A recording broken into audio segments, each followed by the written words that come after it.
I'm Chris Farrell from the official GonnaGeek.com podcast, a proud member of the Gonna Geek Network, just like the show you're listening to now.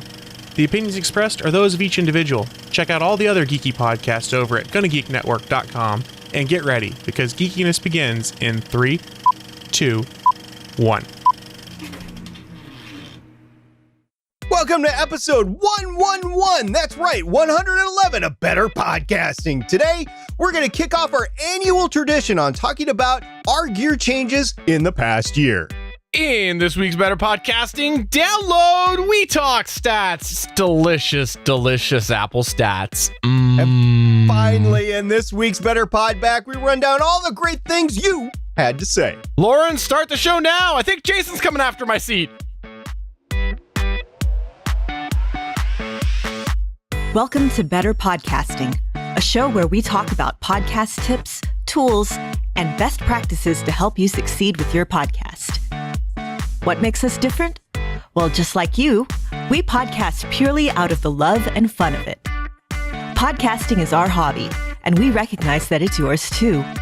We always encourage your questions and feedback, and you can find all of our contact information at betterpodcasting.com. Here's your host for the show, Stephen Jondrew and Stargate Pioneer.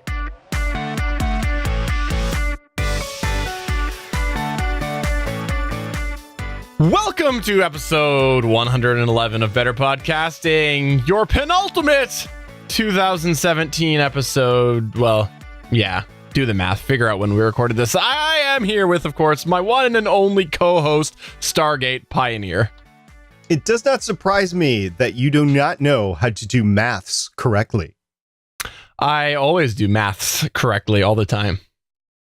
All the time. Yeah, that's not true, but okay. Hey, we have an exciting show for you. We've actually got an action-packed couple of final episodes in 2017 for you, including our continuing giveaway of our Audio-Technica AT2005 microphone. Yes, this is a great microphone because it's both USB and XLR, both at the same time. And you can take it on the road, comes with a little stand, very mobile. It has a little pouch. And then you can enter by just telling us what your favorite Better Podcasting moment in 2017 was. And you can get a hold of us on our Twitter account at BetterPod. You can contact us on our contest email, contest@betterpodcasting.com.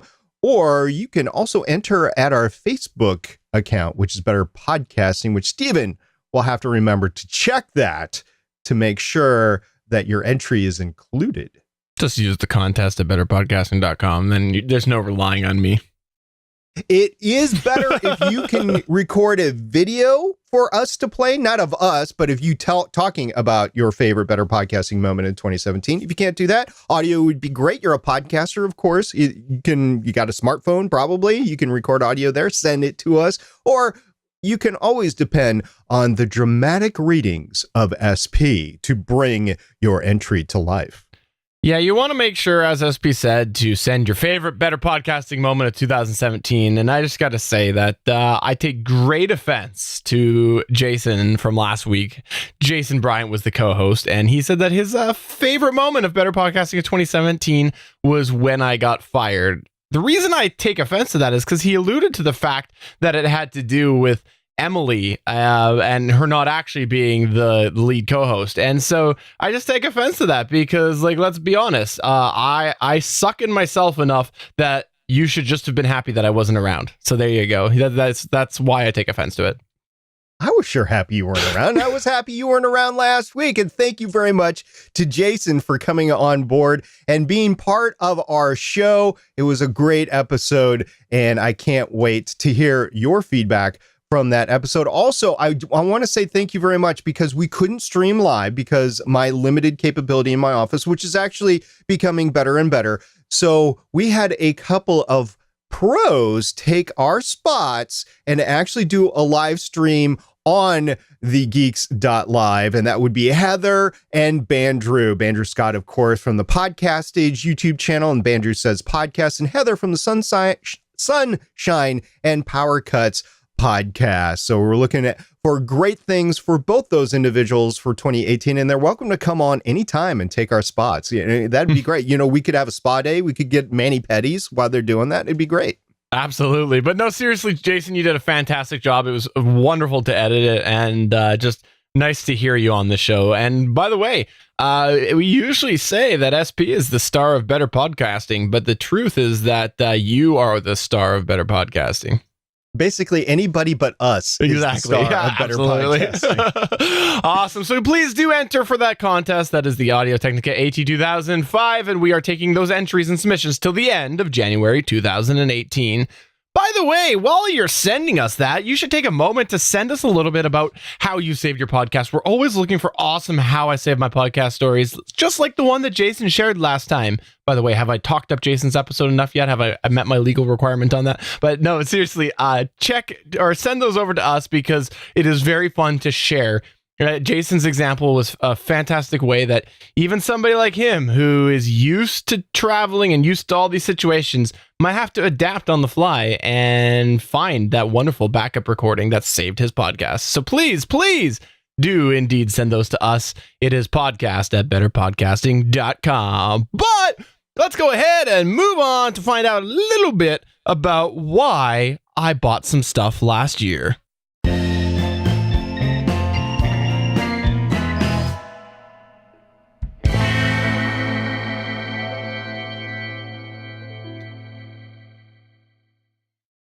This is such a fun annual tradition that we have here. We briefly touched on it at the end of last episode, but this is something that started 2 years back. When we launched back 2 years ago, we were only like episode 7 and 8 before we said, let's talk about gear. Because let's be honest, SP and I are major gearheads. We got big gas, gear acquisition syndrome. And so we thought that we would do a gear arc. And the intention of the gear arc was to talk a little bit about the evolution of our gear. And we think that that's a very important thing because we don't think that you need to just go out and buy hundreds of dollars of gear. We think that you're perfect to start with an Audio Technica AT 2005 or similar. So we wanted to talk a little bit about that. Well, that gear arc was liked so much that last year we thought, let's just make it an annual tradition. So we established it. And the last 2 episodes of every year until everybody says that they hate it will be us talking about our acquisitions over the past year and some of the reasons behind it. Now, that's the important part of this episode, is the reasons behind it, right, SP? Yeah, we need to note here, this is big disclaimer, boom, boom, boom, boom. The reason that we do these shows is not to brag about what we have, but instead it's the opposite, to talk about our slow evolution over the course of our entire podcasting. I started podcasting New Year's Eve 2010. Stephen, you started podcasting in 2008, I believe. And we didn't start with a $20,000 studio. We didn't even start with a $2,000 studio. We started with really inexpensive gear, and we have moved up as we've learned more about the gear and as we've needed more gear to actually produce our shows the way we do. So it's been a slow evolution. We haven't gone out and bought $2,000 worth of a podcast pack, and we have bought $2,000 of equipment, but it's over years. And some of it is actually gifted to us through presents. And there's, birthdays and holidays. And so it's just been built up over time. So this is stuff that our listener, our watcher, can actually look at our evolution over time and see what makes sense for you and what doesn't, and what failed for us and what succeeded. So we hope that this is some use for you. And we're going to start off today with mine. And I should just preface this by saying that I personally couldn't just go out and buy $2,000 worth of audio gear because I spent that $2,000 on how to start a podcast consulting. That's what I spent my $2,000 on. Between that and your Christmas yard decorations, yeah, I would believe that. All right, so let's start off with one of my most fun moments of 2017. And you may have noticed them if you watch the video side of things. It is the Shure SE215 in-ear monitors.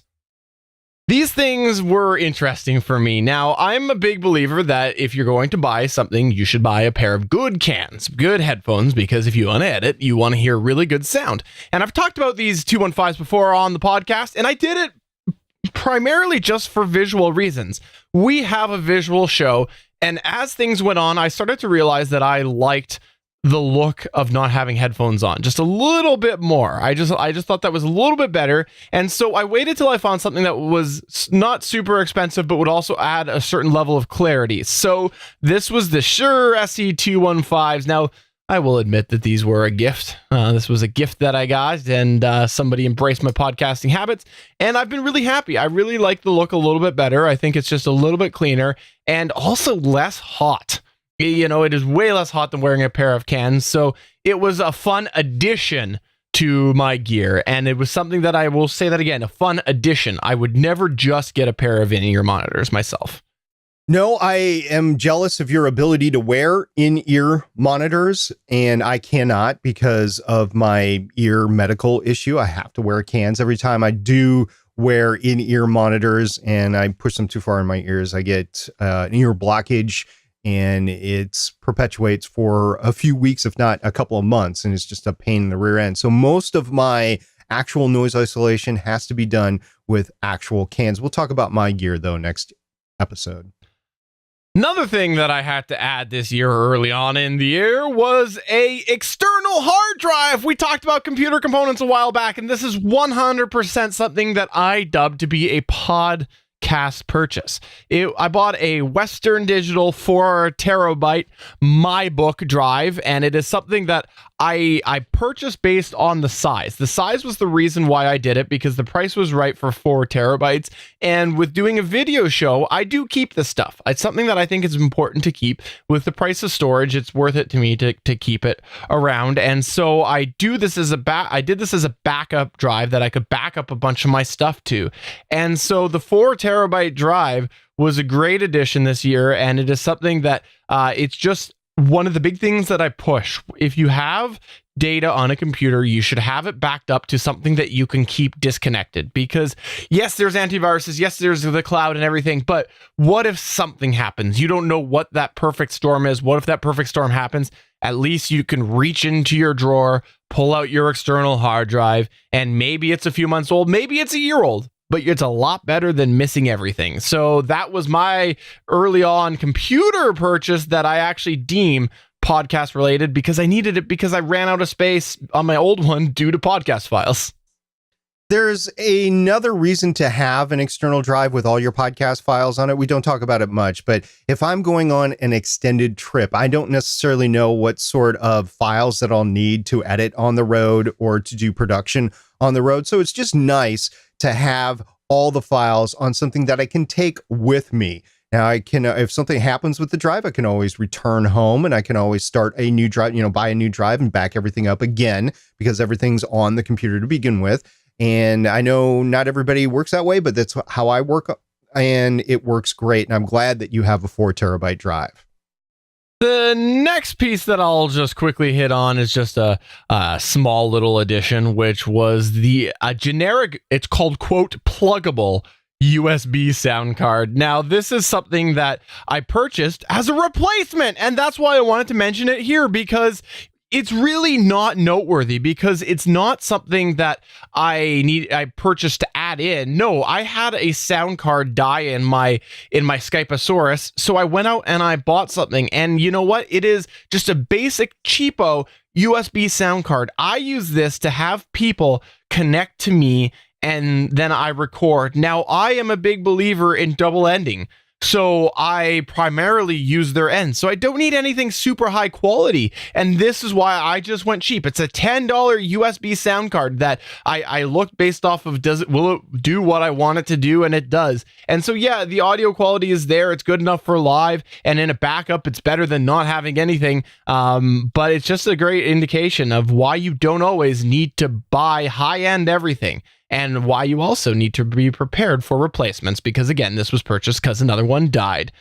Another thing that was a big push for me, and this one comes more from the video side of things, was this actually came last Christmas, which is why it did not meet last year's episode, because it came after we recorded it. And now I just want everybody to think for one moment about that song, Last Christmas, I gave you a 2-light stand continuous lighting kit. That's how the song goes, right? This was a 2 light and stand continuous lighting kit. This is something that, from a video perspective, it was quite move forward. I used to have some homemade little softbox style lights, and this was something that actually my brother suggested to my mom, because my mom's like, hey, I want to get him something for podcasting. And so my brother had seen it and had suggested that this might work well for me. And it sure has, because it's what it is 2 lights on stands that have the proper soft boxes that soften the light. So for our video show and a whole bunch of other things that I've done in the past year, it has just made the light a lot more even. I can't believe how much of a difference it's made. I'm using actually less lighting than I did before because it's the proper equipment. I have 1 less bulb in play and just a whole other setup, and it is a lot more even than it ever was before. So that's something that I ended up getting for last year. So that definitely was for the video side of things, and if you've watched the GonnaGeek.com show Christmas special, you have definitely seen that I've embraced that video side. So just check that out. There's a little tease for you there. Other one that I ended up getting, which was something that just, you never know where you're going to find podcast gear, was a 24-inch LCD monitor. If you've ever seen my Twitter at twitter.com/StephenJohndrew, you will see there is a header picture that has my gear on there, and I have several different monitors. Before, I was running 2 24-inch monitors and then a couple of small monitors. Now, the long story short is that when I podcast, I face one way in my office, and when I edit, I face another. So I was always podcasting with a smaller monitor. And you know how you always are like, this sounds like a great idea to do a garage sale so I can make $10, right? Well, I took that $10 that I made and I put it towards a monitor, a 24-inch LCD monitor that was in a fantastic shape that my neighbor was selling at their garage sale. So you never know when you're going to find yourself a piece of podcast equipment. And it was nice because I just moved up a bigger monitor now when I podcast. And again, it was at a garage sale. So it was kind of a low, very, very low price and a very, very easy to say yes to podcast purchase. We don't talk about used gear probably as much as we should, but used gear, you have to be careful about it, but used gear can be a windfall when you talk about the amount of money that you are going to spend on a piece of gear and its capability. And I'll talk a little bit about that next week for myself, but you can buy gear that was top of the line 2 years ago, still fully functional, but is deeply used, but it's deeply discounted 2-3 years later. And this is one of those things that it was in great shape. My neighbor had just moved in not long ago. They were just looking to clear it out because they just moved in, and it was one of those things that they had in their pile of, why did we move this all across Canada? So I thought the odds were pretty good that it wasn't going to be bad, considering they are right next door to me. So, it was a worthwhile purchase. Another thing that ended up coming my way that I wasn't anticipating, but made my on-the-road life significantly better for podcasting. If you didn't watch the video show this past year, you might have missed that there was many episodes that I had to record on the road. It was just the way my work schedule was in 2017. I had pretty much every 6 to 8 weeks, I was recording one episode on the road. I came across a smoking deal on this Insignia, which is the Best Buy off-brand, Insignia Windows tablet. It was just this little 7-inch thing, and honestly, the specs are pretty poor. It won't even properly play HD video, but it was super cheap, and it was a great addition to my podcast because on the road, I had a laptop that is kind of on its last legs. So what this allowed me to do was pull up my show notes, pull them up on a separate tablet, and then make sure to keep my laptop dedicated for just recording my podcast audio or whatever else I needed to do, the Skype session. And it was just a great way for, I think it was $60-$70 for me to go ahead and split my resources without having to buy a brand new laptop. I don't use the laptop pretty much unless I'm on the road. So it was a great compliment. And now back in the studio, I use it as well here, where I'll pull up the chat occasionally or some notes maybe. And it's just a nice little addition that I didn't anticipate having. Any little thing is great. I used to have a Windows Surface RT tablet in my office specifically for show notes or to show the chat for the live shows. And it just got to be to the point where I didn't need it anymore and it didn't work. So I took it out of my studio this past year.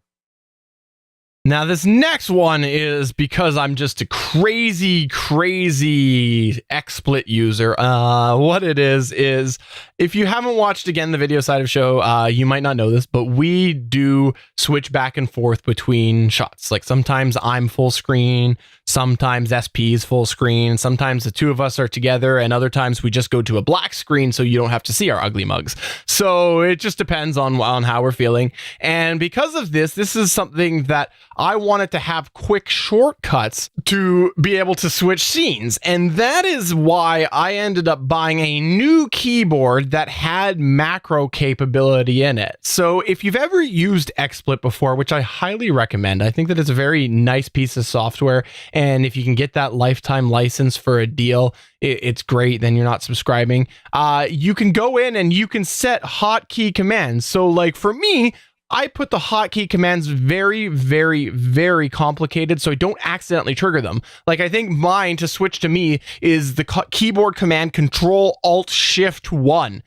Am I ever going to accidentally push those three keys together? Or four keys, Control-Alt-Shift-1. Probably not going to happen. So I have them set up that way so that I don't accidentally do it. And then with this keyboard that I have, I make sure that they're programmed to send those commands and also make sure that they're set up in a manner that's easy for me just to reach down and push.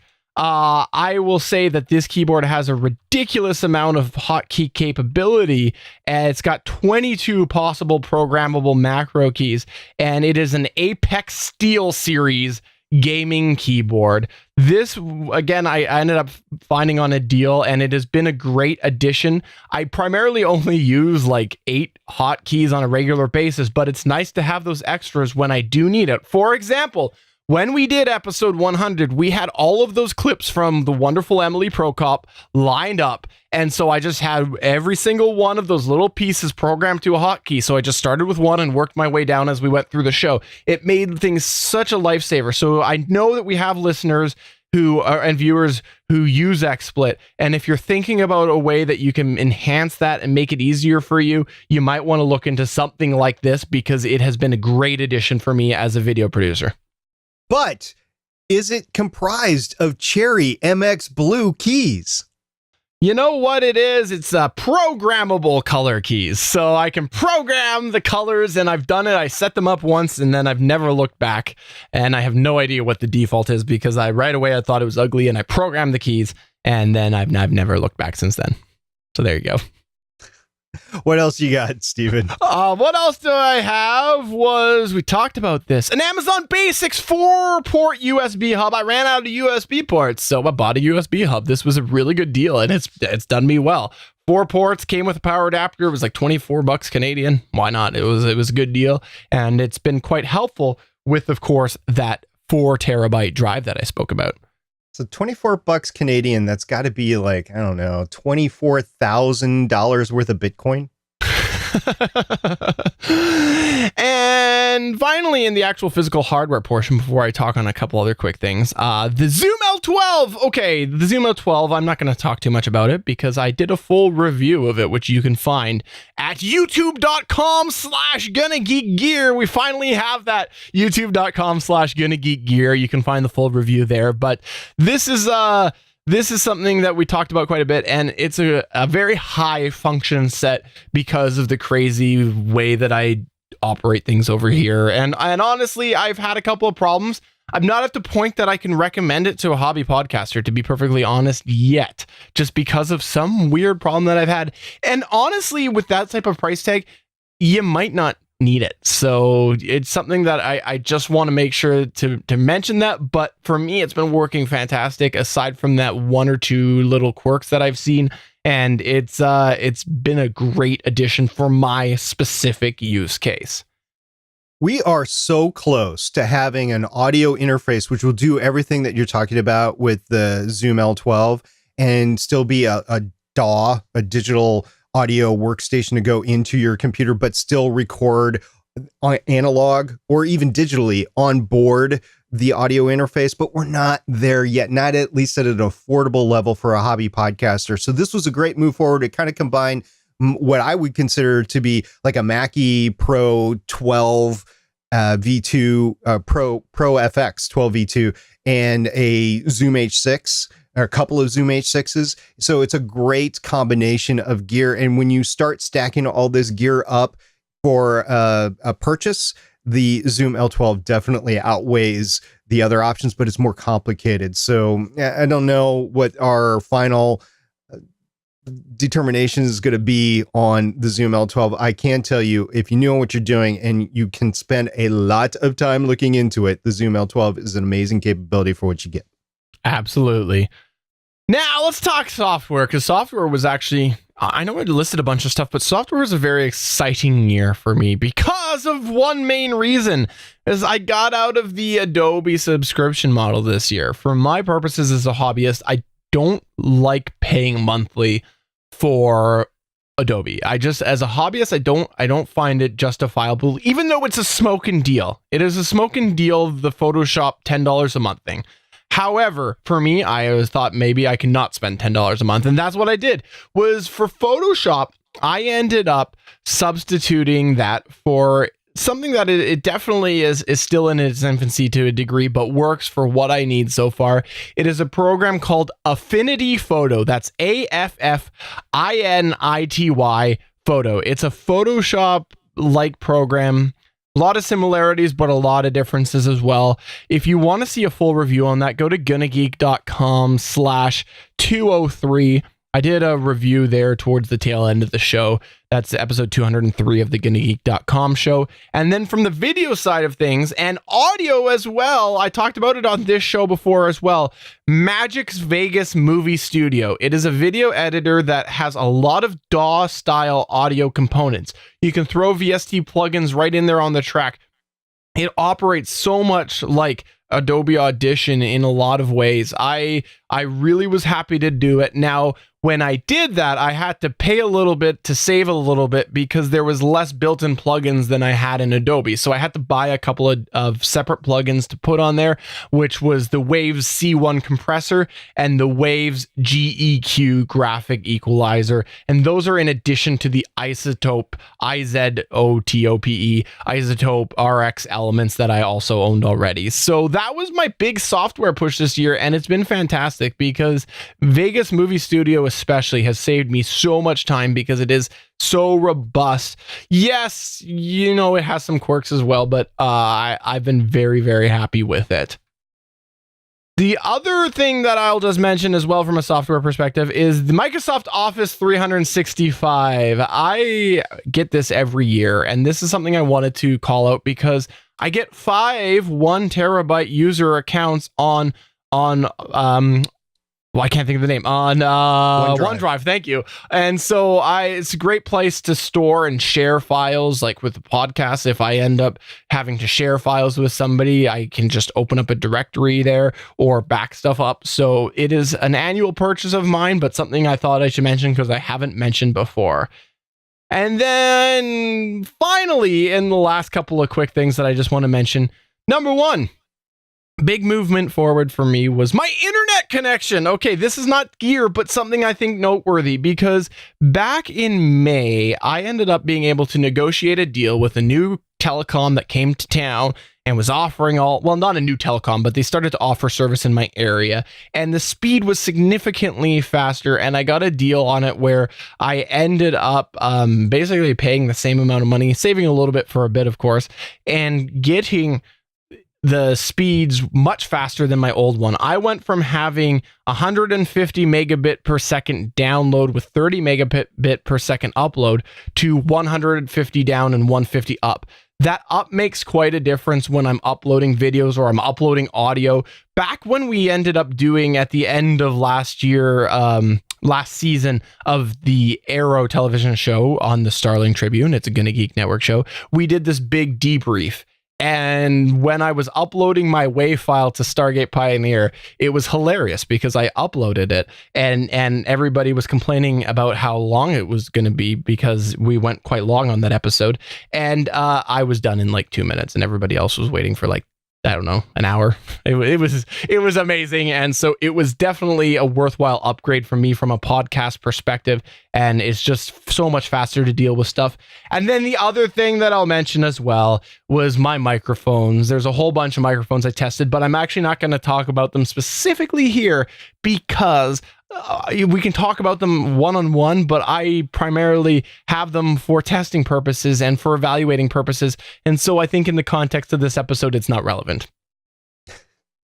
Yeah, so it's not a main, you haven't found a replacement for the Audio-Technica BP40, which is your main microphone, which is still your main microphone. So that's that. As far as the internet connection, I feel it worth mentioning here because that's the limiting factor for me, not actually sending multiple streams back out. So I would love to be able to produce the same way that Steven does for Legends of S.H.I.E.L.D. and Starling Tribune, where you have multiple different co-hosts that you're able to bring in on multiple Skype sessions and then use the different sound cards to send stuff back out. I would love to be able to do that. I've got all the hardware to do that. I just can't do it because my upload speed limits me to just sending 1, maybe 2 streams out, and it's just not good enough to actually send a stream out to multiple co-hosts and to whatever I'm streaming on YouTube Live predominantly. So having a greater upload speed is paramount to produce the way that Steven does. And I would love to be able to do it. I just can't because I'm maxed out at what I have. I'll talk to you about that next week as well. So there you go. That's what happened with me this year. And if you have any questions, just reach out. You can reach us at podcast@betterpodcasting.com. You can tweet us at betterpod or head on over to facebook.com/betterpodcasting. If you got any questions, just let us know and look forward to SP's list next week because he's, I'm sure, going to have much better purchases than I because my purchases are lame. Yeah, because they're all based on LED Christmas lights. All right, let's talk some stats. Download it up. Welcome to this week's Better Podcasting Download. Stats.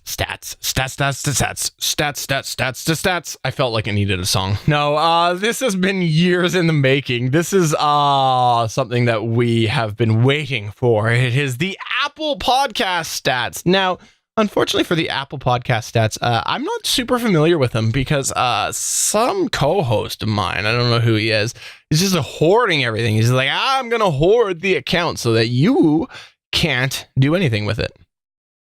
That's right. I love hoarding. No, I don't. Actually, when we set up Better Podcasting, we actually didn't remember who did what as far as submitting the feed. Turns out I submitted the feeds to iTunes, which is now podcastsconnect.com.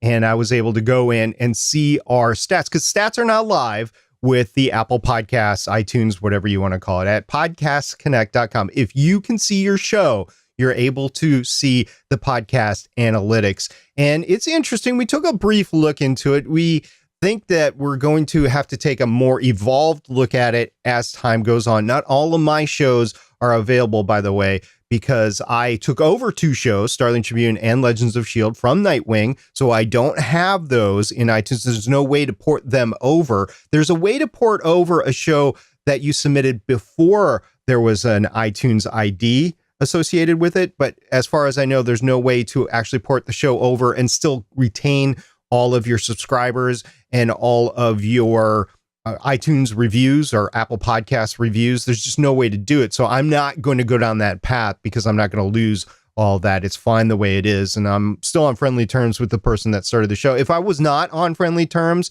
I might decide to delete it and resubmit it because I would want to retain control over that. Well, that's the thing, though, SP. You don't need to delete it. Just send Apple a ticket. Send them a ticket, and then they'll just delete it for you. That's right. They'll delete it for you because that actually happened to us. So these podcast statistics are limited to iOS devices that are running iOS 11 or higher. And if you are running like I do. I listen to my podcasts on an iPod Classic. Those statistics are not available because there's just no way for them to monitor them. So they're basically through the podcast app through iOS 11. And we're seeing some difference. If you take a look at the shows that we're able to see right now, we're seeing some wild differences between the shows of how much is listened to with each show and how many devices, because you can actually see discrete number of Apple devices that are listening to shows. So some are, for us, almost the entire show. Some are only like 20 minutes. But I need to point out here that through our Libsyn stats, we are able to ascertain that less than 25% of our downloads, our listens, are actually coming through the Apple architecture. So if it's less than 25%, and if it's even less than that, we're not getting full statistic. I mean, it's a data point, but it's not statistically relevant, I guess is what I'm talking about as far as our show, as far as better podcasting. It's just not. Most of our listens come from other devices and other shows. 90% of the people that did listen to Better Podcasting through iOS 11 are subscribers. So that's pretty good that 90% of the people that listen to our stuff actually subscribe to the show, which is great. And most of our audience is awesome. I just want to point that out because no matter where you listen to us, it is awesome just to have you downloading. And there's another statistic that Libsyn threw out recently, by the way, is your ability to see Spotify stats. And those stats are actually separate in Libsyn. Libsyn has updated their statistics because of their new drive, their new statistics methodology that they're able to download. And they just cut over. And so starting like 1 October, all the stats are different now in there. You still can go in and see the traditional legacy stats, but from now on, it's a different interface. It looks different. And oh, by the way, if you want to see your Spotify stats, they're even different still. So you can find Better Podcasting now on Spotify, as well as all of the shows that I do: Legends of S.H.I.E.L.D., Long Box, Starling Tribune, and Voices of Defiance, which Voices of Defiance is podfighted, but it's there on Spotify, so you can see that. So that's all great news and transitions that are happening now into 2018. And as a hobby podcaster, just want to make you aware of all the different places where you can actually log in, see your stats, or places that you can actually produce or send your podcast to. In this case, through Libsyn, we're able to get our podcasts into Spotify. So after you, Stephen, you actually saw the stats because I sent you a short video and you explained it. What do you think about them? Is this something that you're going to delve into on a weekly basis? You know, it's funny. I actually have been having troubles finding the ones that I actually have under my account that I've confirmed. And I'm not super worried about it after talking to you and seeing that. It's something that at this point, based off of the data set that we get from Libsyn alone, with knowing our audience base and seeing some of the drastic differences that I'm seeing within iTunes, I just can't buy into the relevancy of it yet. But for our specific show here on Better Podcasting, because we have so many people that aren't filtering through this, and then we go in and we see some people showing that they're only watching like 20 minutes, and then we see some people or the average, which is quite high in most of the show. It's so different that it's hard to see. Now, the only thing that might be able to be identified with that is if we go in and we start to see a pattern. So we go, okay, so the average was only 25 minutes on this show, and then we look at the other one and another one, and it's the same thing. And we go in and we go, oh, you know what? 25 minutes in, I talked about how much SP sucks and Steven rules. Well, then it'll be like, okay, well, Steven, we gotta stop saying that SP sucks. And then SP will start talking about how great he is. So that's the only thing that I can see at this point here. I think, honestly, it's too little too late. While Google has been dropping the ball majorly, we still see that there is, for our specific show, so many people that are not listening through iTunes that it's hard to buy in to how, for our little show here as a hobbyist, how relevant these are. I think I get more information out of Libsyn. There is an ability through the podcastconnect.com to actually listen to the discrete moments where people start dropping off. and I just haven't used that yet. And I don't know if I'm actually going to have time because I'm so strapped for time anyway. I don't know if I'm really going to pay attention to that because as a hobby podcaster, I'm just doing this for fun. And if there's a way to make my show better, I eventually will do that, but it's going to be few and far between. I don't go in on an hourly basis and check my stats. I might have done that at one point in time. I don't do it anymore. I'm lucky if I check them when I upload the next episode now. It's just not that big of a deal to me. I take a look at the overall trends, and if they're static or if they're going up or maybe down a little bit, as they have this year on some shows because of the Libsyn statistic changes, then it is what it is. So we'll get into statistics more into 2018. We just wanted to make sure that we iterated the fact that they are available now and that it is available to submit your show to Spotify. You can do it through Libsyn, or Spotify actually has a Google Doc that you can do it on your own as well, which, Stephen, you're going to have to do for the GoodandGeek.com show. And with stats, it's always important to make sure you back them up because you never know what's going to happen to them. So dump them all onto a spreadsheet if you can do that, and then print them on a coffee mug because, you know, it's always good to have your stats on the coffee mug. You never know. So there you go. That is a little tease for those who are watching the videos or listening to the audio side to go check out the video side. That's what we're trying to do here. So let's go ahead and get into the better pod back. Let's pod back it up.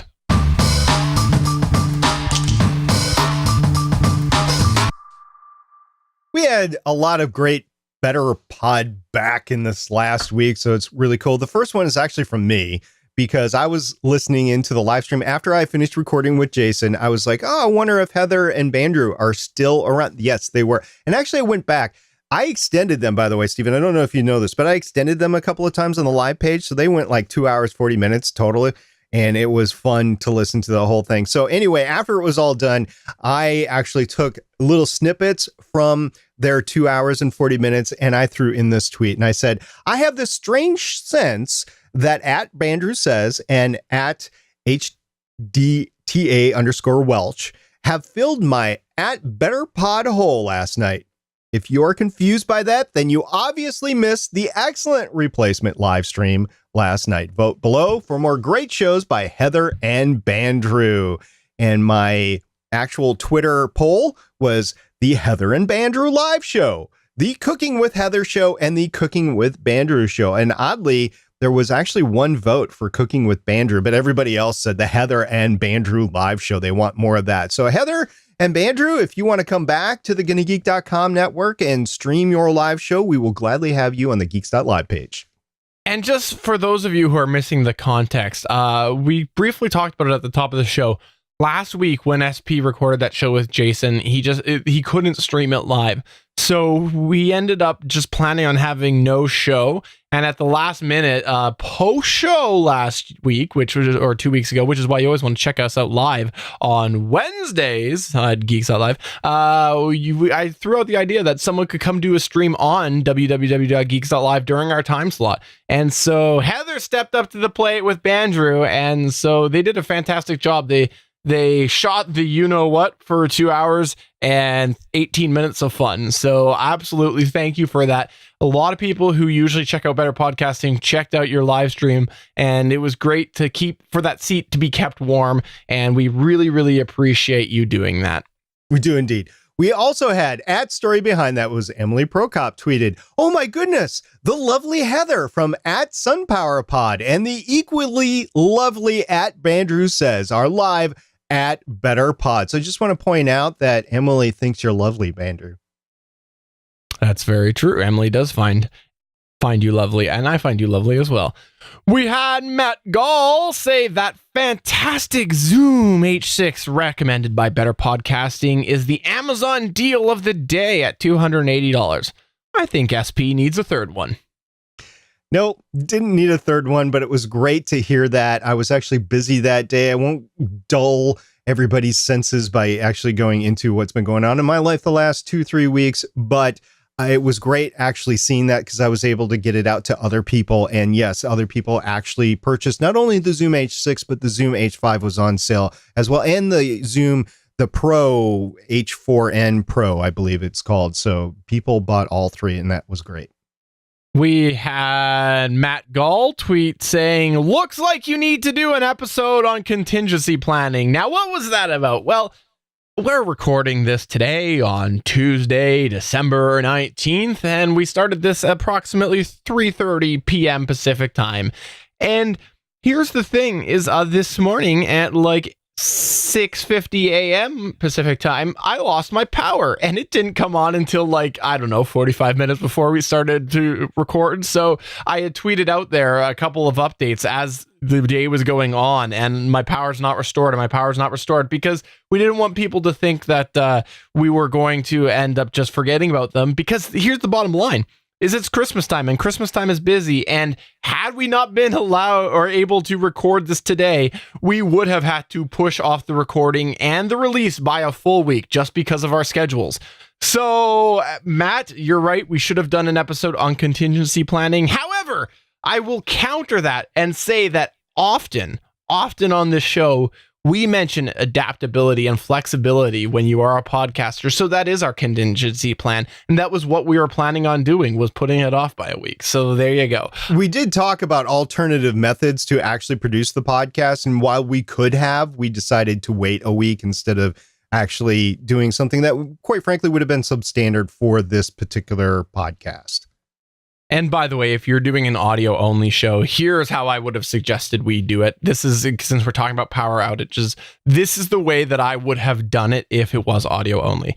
I would have gotten my Zoom H6. I would have put fresh batteries in it. I would have plugged my Audio Technica AT2005 into the XLR on there. And I would have recorded as well through USB to my laptop, because my laptop has charge, and it would have got through a show.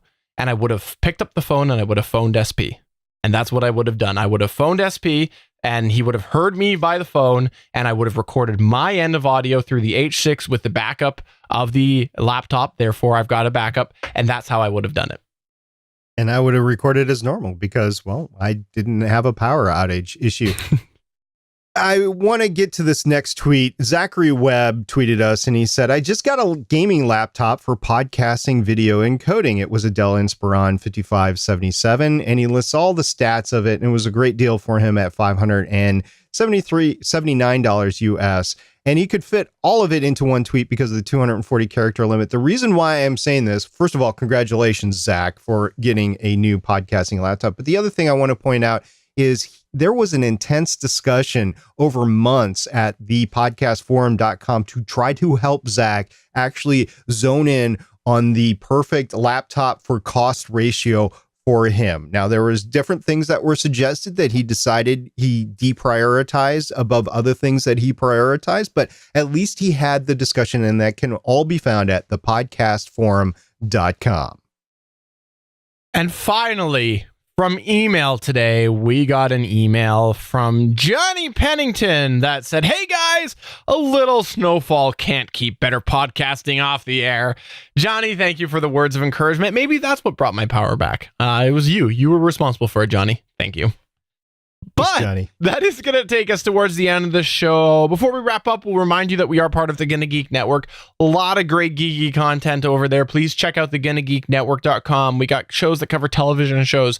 We've got shows that cover things such as general geek culture, a whole bunch of other stuff. Please check out the GonnaGeekNetwork.com. There's a lot of great stuff over there. And also, let me just remind you that next week, Stargate Pioneer is going to be back with his wonderful list of hardware that he has purchased this past year. So come back for that and learn all about a little bit inside the mind of Stargate Pioneer. I don't know if I want to see that. So for episode 111 of Better Podcasting, I'm Stephen John Drew saying ho, ho, ho, Merry Christmas Part 1. And I'm Stargate Pioneer saying, I hope you have happy holidays, and we'll see you next week. Bye. Toodles.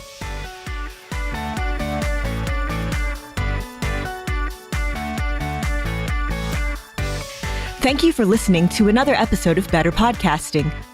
We want to hear from you. You can find all of our contact information at betterpodcasting.com. If you like the show, please consider giving us a 5-star review in iTunes.